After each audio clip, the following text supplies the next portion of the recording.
Welcome to the Adjunct CEO podcast with your host, the Adjunct CEO, Dean Akers. Tips, ideas, and interviews with top leaders to help you and your business when results matter.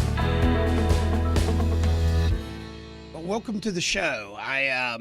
Today's going to be a fun show. We're going to actually talk about some specific self-talk incidences that happened in my career. It's a little longer show than normal, but I think everybody will enjoy some of the stories because they are really, really, really good examples of how self-talk can impact mostly positive and negative. But again, I hope all our listeners enjoy it, and I love to thank everybody for reaching out to us, and again, your emails are much appreciated, and that's help@adjunctceo.com, help@adjunctceo.com. We've been helping some people that have emailed us, and I know they're appreciative, at least they share that. And again, shout out to all the countries around the world that are listening to the Adjunct CEO, and it's a pleasure for me to bring you some of these stories and ideas that can hopefully help you improve your business and or personal life. Again, today's going to be a lot of fun with some stories that are actual true stories on self-talk. So here's a couple stories that are really true to form for me. One of them is a story of myself and three of my fraternity brothers. On a Christmas break, we traveled to Acapulco, Mexico. We drove from Gainesville, Florida. And it was a long trek. We were typical college students, not a lot of money. And so when we got to Acapulco, it was a surfing trip. So when we got to Acapulco, we didn't have a lot of money, so we wanted to go somewhere inexpensive. So we said to ourselves, well, the most inexpensive place you could go would probably be a trailer park or a camping site.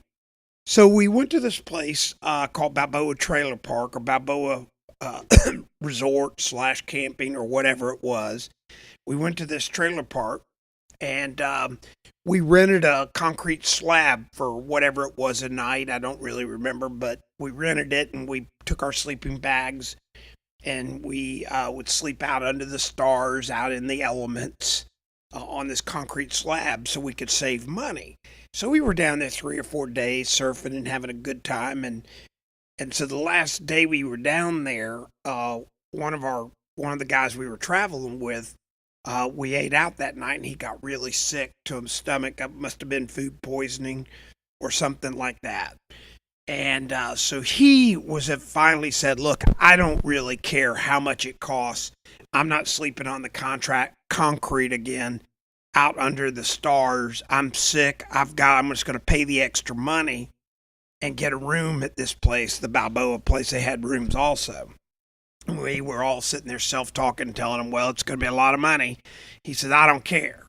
So he went in to get a room, and he said, I need to get a room, and they had a room, and he asked how much it was, and here's where self-talk impacted us. We never asked how much a room was. The room was about 40% cheaper than the concrete slab for a trailer, or for dragging a travel trailer or a tent on, most travel trailers.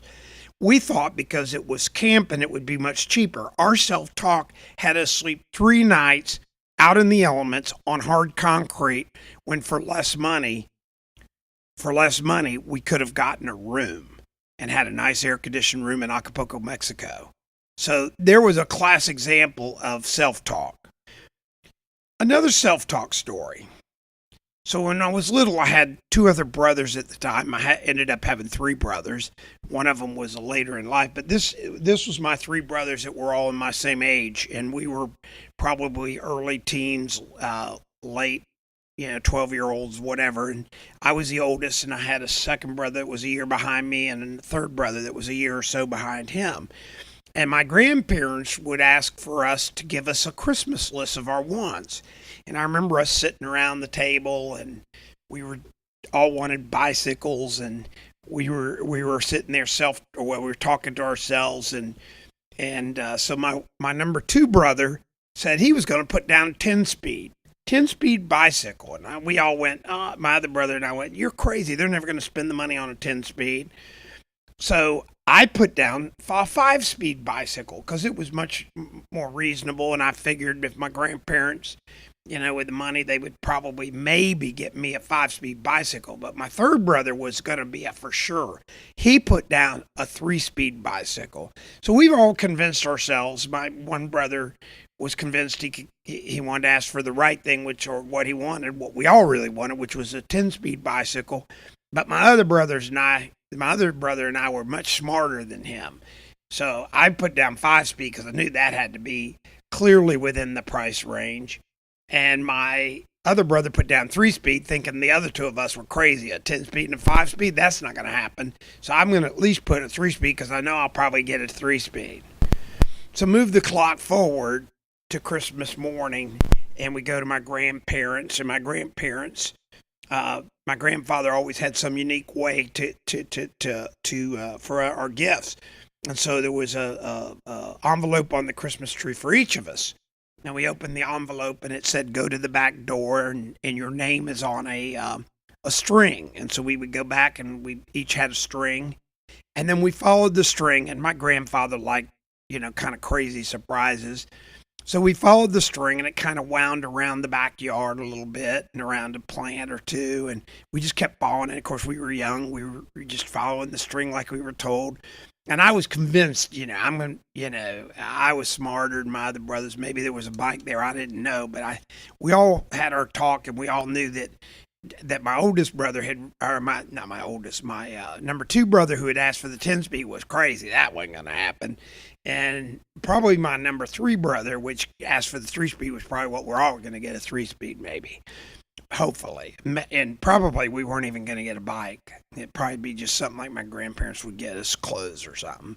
Well, we followed the string around and it went to the garage door, and we opened the garage door. And when we opened the garage door, there were 3 bicycles sitting there. There was a 10-speed, a 5-speed, and a 3-speed bike.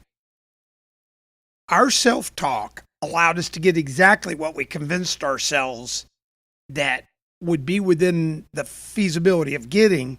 If we had all asked for what we really wanted, we would all had been 3 10-speeds there. So it was a really big lesson for us that day to figure out that, don't self-talk yourself too much, because you'll probably end up with what you're believing in. So that was another big one. And then another self-talk was, I had a business, and we catered to in the women industry, and it was a laser hair removal business.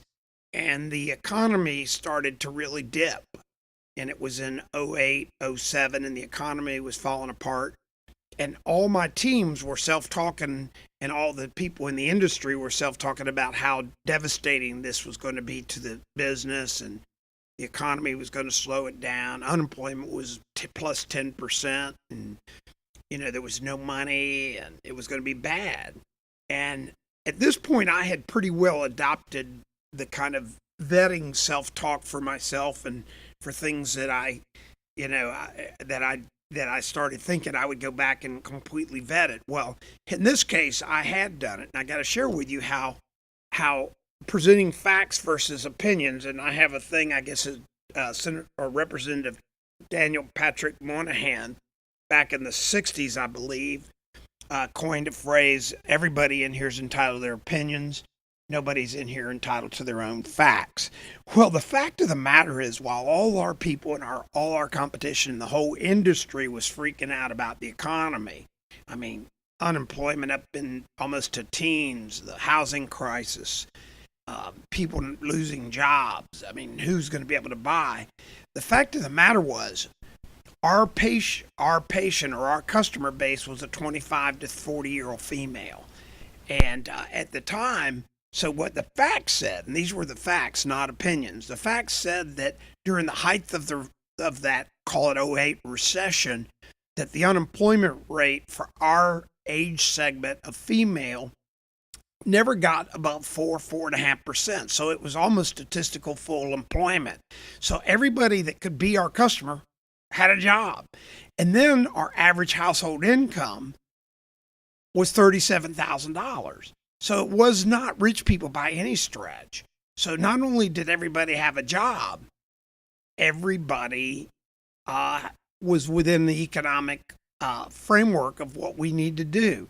So as our team understood the facts versus how the economy or everybody was sharing how bad it was, and we dealt with the facts versus the self-talk, our company continued to be mega successful, and it grew in face of the recession. And in fact, because of that, it allowed this company to have a $175 million exit only 6-7 years after this growth started, and because it was able to prove in a recession it could be highly successful. And that was an example of eliminating self-talk, because it would have been easy to have fallen into that pitfall of self-talk and believing the economy, which was no factor at all to our customer. But it was a factor if you were selling anything to people in their 50s, or you were selling anything into certain segments where the unemployment rate was high. So those are a couple of examples of self-talk. One other one that was pretty big was I had a tire company and I needed to buy new trucks, and I have learned to eliminate self-talk and believing what cannot happen without exhausting all possibilities. So we were looking at buying new trucks, and we were a kind of a turnaround company. As a matter of fact, we were very much a turnaround company. And everybody was convinced that we couldn't get new trucks because we didn't have good credit. And so we had a bank, and we were dealing with our bank, and our bank kept going, well, we got to get this, got to get that, got to get all these things. And the bank couldn't make a decision. And the vice president of the commercial department said, Dean, we're going to get this done. Just be patient. And we kept going on and on and on. And the trucks were in a dealership ready for us to get them. And what I wanted was, and this is where when you eliminate self-talk and you don't believe what everybody says could or couldn't be, I wanted to get the trucks 100% financed. And at the time, we were adding equipment to it too. So I wanted 100% finance, no money down, 60 months to pay. And everybody said that was impossible. And my bank said it was impossible. So I went to the truck dealership and I met the head people of the truck dealership, and I said, this is what I want. I'm going to buy 5 trucks from you. They looked at me and said, not a problem. Now, again, had I just taken the word of everybody around me and all the self-talk going on, well, you can't. But in real world, I went and I said exactly what I wanted. And if I got that, somebody was going to sell me 5 trucks. Well, here's the craziness in that. I, in fact, got the trucks financed that day, went in and signed all the paperwork. And oh, by the way, it was actually a better rate than my bank had been quoting me. That was not confident that we were going to be able to get the deal done. And everybody was telling me skeptically that we would be able to get it done, which it would have been easy for me to believe and throw in the towel like so many people do. Here's the craziness. When I went to sign the paperwork at the truck dealership to get the 5 trucks, they printed off the paperwork at a better rate than I was being quoted at my bank. So I was all happy about that, exactly what I wanted in terms and everything else. This is crazy. The paperwork printed out for me to sign, and it was my actual bank. So my bank, working through the car dealership, I got a better rate. I got it 100% financed. I got exactly what I wanted, but not believing in the talk that was going down and the possibilities. And I was able to finance the 5 trucks, and from then on, we rocked and rolled. So there was a real world example of where it would have been easier to go, wow, we can't get financing, whatever. But you don't let up on what the possibilities are. You stay on it. And then one other story was I had a manufacturer of some of our products for one of my companies. And so I would fly, and I encourage you to do this. I'd fly to meet the CEO of the company. And I went up 2 or 3 different times, and vendors, the customers never came and saw the head of the company. It was almost like it was important for them to come see us. But I wanted to build a relationship. On about my 3rd visit, the particular person asked me, said, what can I do to help your company grow? Because we had started to grow and we needed capital. And I just looked at him and said, I would like $1.5 million interest free for 3 years. And he looked at me and said, he started laughing. And he said, that's impossible. We can't do that. And I said, but you asked me what I needed and what I wanted. And I just told you. So why don't you do this? Why don't you think about it and tell me what you can do and not what you can't do? And I appreciate you asking. And I then got on an airplane and flew back to Tampa.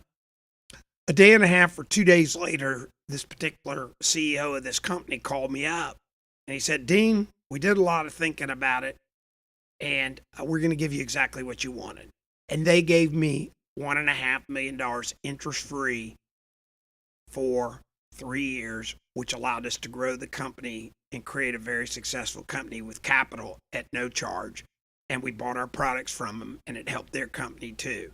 Again, if I had gone through self-talk and said there's just no possibilities, because everybody said nobody'd ever do that. Are you crazy? Nobody would ever give you an interest-free loan for 3 years. That's an impossibility. Again, there's going to be a lot of people that are going to try to tell you what can't happen. But think about, again, the innocence of thinking like a child. A child won't give up asking. They'll keep asking you till you almost break down and give in. And quite frankly, they're pretty successful, especially at very young ages. So that's some real world stories of where self-talk has impacted me negatively. And as I've learned through real world that when I don't listen to self-talk, I generally find very good circumstances or outcomes by not assuming and listen to self-talk and being like a child and assuming and being happy and knowing that anything's possible. So ask yourself, are you a victim of this kind of self-talk? And just double check yourself and hopefully some of these stories resonated with you today, and we'll see you again or talk to you again soon. These self-talk stories have impacted my career and impacted a lot of folks around me. And like I say, everybody's entitled to their own opinions, but nobody's entitled to their own facts. Eliminate that self-talk and you'll see a lot more success in your life. Have a great week, and we'll speak to you soon.